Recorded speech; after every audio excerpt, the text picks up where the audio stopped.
们再回到了罗马尼亚。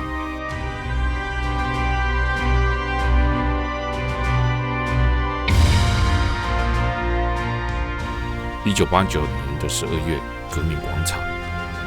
在这里民主革命，也就是我前面所介绍的罗马尼亚的共产主义政权瓦解的重要历史事件。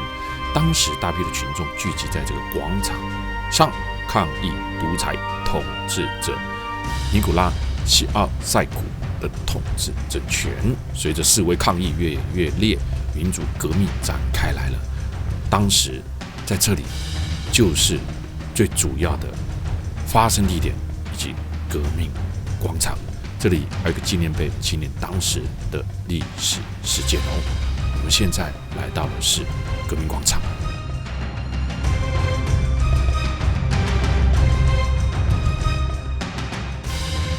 现在在提起了罗马尼亚，你想到的是什么？看完我们的影片之后，吸血鬼吧。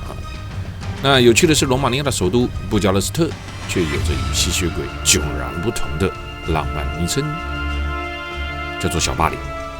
带着几许浪漫的情怀，你就可以来到这个地方了。这里为什么被称为叫做小巴黎呢？罗马尼亚在19世纪中建国之后，布加勒斯特随即成为了首都。那它当时实行的新古典主义建筑风格，在艺术文化方面呢，闪耀着跟巴黎般的生命力啊，所以仿照了巴黎所建造的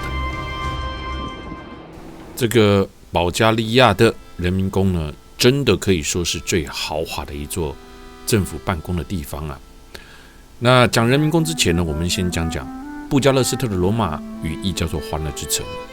相传在13世纪，一个叫布库尔的牧羊人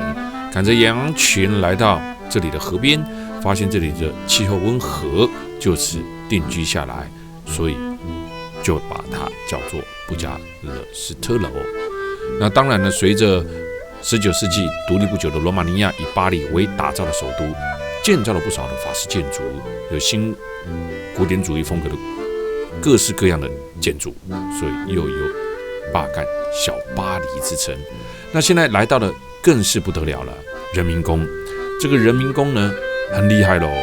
这个人民宫呢，它的豪华超过你的想象哦。而世界第2大的政府大厦就是在这里的啊。1984年，由共产党领导人齐奥塞古下令修建，花费了33亿的欧元，动用了2万名的工人以及700位的建筑师，日以继夜的赶工，在5年内完成了内部的建筑，占地面积达到了33万平方公尺，它仅次于美国国防部的5角大厦，有的地上8层跟地下5层的这样子的面积。在这里面，你进来参观人民宫，第一个要求很严格，因为这现在还是办公所在地哈，它的豪华程度呢，令你真的是很讶异了哈，讲不出话来啊！而且要有人带啊，没有人带还不行啊。为什么？因为没有人带会迷路啊。这里的宫殿太多太大，像迷宫一样，每一个地板、每一个建筑、雕塑、柱子、天花板都是经过讲究的哦。那它地下的最下层还是核灾避难所，它总共多达了3107个房间。这里所有的建材包括了水晶吊灯、马赛克、白、红、黑、粉、大理石、西米写个动物啊，橡木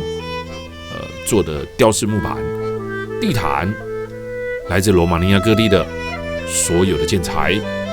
那这里呢，天花板、墙壁、窗户也都用黄金装饰。现在来到这个是媒体联合采访区，也是很壮观的啊。那在这里还有宽18公尺、长150公尺的回廊，以及高18公尺、总面积有2200平方公尺的大厅，都令人为之惊叹啊。整个宫殿内部极尽奢华的装潢陈设，但是它却叫人民宫，很讽刺啊。这里的建筑为了满足当时被推翻，也就是罗马尼亚内战的齐奥塞古的个人私欲，目前他只安置了国会以及国际会议厅，所以有一些楼层就开始了让很多的游客进来这里面参观喽。当时齐奥塞古下令建造了这一栋极尽奢华的建筑时，古老市中心的一大部分的地区因而付出了惨痛的代价，还腾出了空间，整个街区、体育馆、教堂、修道院以及犹太教堂，还有一些古迹，全部都被夷为了平地，就为了建造这个人民宫。而且你看看这一个，哇！这么多人在这边开会，这圆形的桌子啊，有多么庞大！你看看它这个走廊，它这个回廊，它这个在楼梯跟楼梯之间，全部都是大理石。你说它奢不奢华？建造人民宫的过程当中，收为费用全民买单，所有的建材来自于罗马尼亚，施工期间生产的大理石，全部都拿来什么建造人民宫啊？那只有墓碑之外呢，其他的建材呢都被当时的齐奥塞古这个征收了就对了，还有木材。那如今人民宫容纳了罗马尼亚的议会，但是还是有许多的可使用的空间呢，因为这个国家也没那么有钱啊。那还好了，现在还可以开放出来哈，让民众们去参观啊，不然呢这么大不知道干什么啊。所以呢，惊人的数据，惊人的建设工程，花下去的钱都是令人瞠目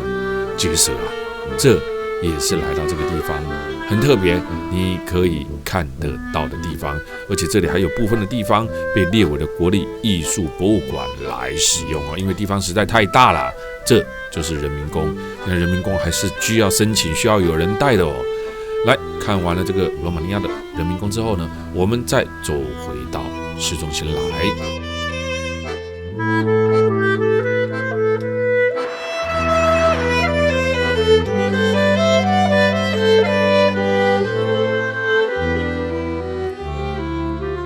现在我们走进了罗马尼亚的市中心，看到这些古老的建筑、热闹的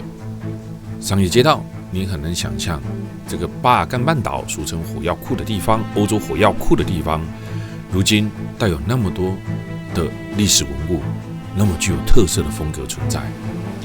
很多时候我们来到巴尔干半岛呢，第一个除了不知道这边是哪边之外，到底巴尔干半岛有多少个国家，我们也不是那么的清楚。但是你来到巴尔干半岛，你一定会发现，你一直在看，不管是罗马或者是希腊的文化，最多的是罗马，因为巴尔干半岛在罗马帝国的时期呢，全属于罗马管理，而在西元第4到第7世纪，匈牙利、伦巴第人、斯拉夫人、奥图曼帝国等等呢，才在这边呢展开激烈的争夺。这些争夺使得这个巴尔干半岛就拥有了很多元的、特殊的文化历史背景在这里。这从地理上来说，巴尔干半岛它就是以巴尔干山脉为基准，而巴尔干在土耳其语里面就是山脉的意思。